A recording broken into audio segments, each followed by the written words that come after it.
Salam değerli izleyicilerim, hoş gördük sizleri. Bugün en dadlı peçenye olan Bakı kurabiyesi veya güneş kurabiyesi de diyebilirsiniz. Peçenye hazırlayacağım. Çok dadlı olur, çok yumuşaktır ve ağızda eriyendir. İndi isə keçirəm hazırlanma qaydasına. 240 qram mən kərə yağı götürmüşəm və kərə yağını mikser vasitəsilə biraz çalıram. Sonra üzerine 120 qram şeker pudrası əlavə edirəm və bir paket də vanilli əlavə edirəm. Demək olar ki, yağ krem halına gələnə kimi mikser vasitəsilə çalıram.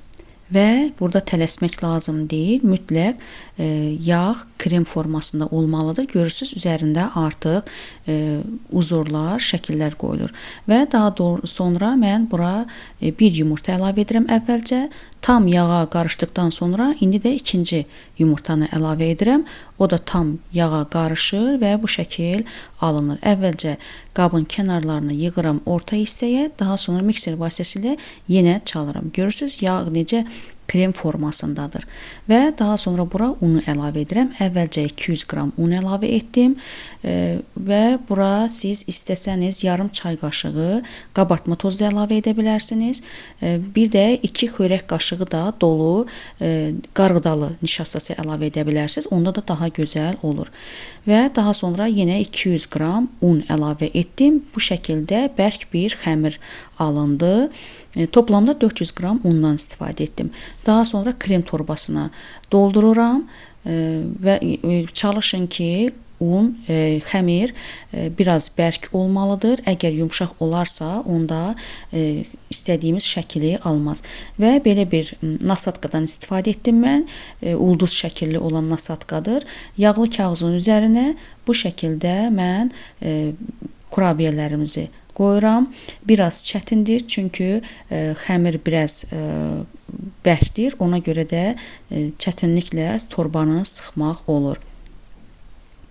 Bu da adi bir şeydir, çünki mütləq xəmir möhkəm, bərk olmalıdır.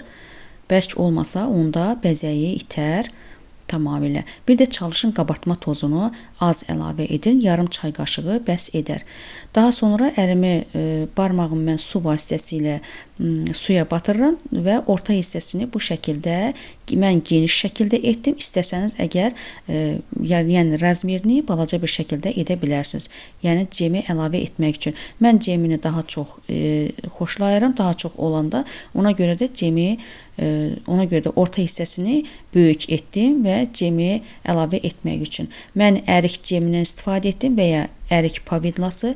Burada hardasa 4 dolu xörək qaşığı pavidla var. Üzərinə 1 çay qaşığı qarğıdalı nişastası əlavə etdim. Mütləq qarğıdalı nişastasından istifadə edin, çünki qarğıdalı nişastası olanda daha gözəl, bişən zaman daha gözəl, ləzzətli olur. Və bu şəkildə kurabiyələrin orta hissəsini mən cem vasitəsilə və ya pavidla vasitəsilə doldururam. Hərəsinə demək olar ki, 1 çay qaşığı əlavə etdim və göndərirəm 200 dərəcədə hardasa 15 dəqiqə bişirirəm. Artıq kurabiyələrim hazırdır. Gördüyünüz kimi formasını, bəzəyini itirməyibdir.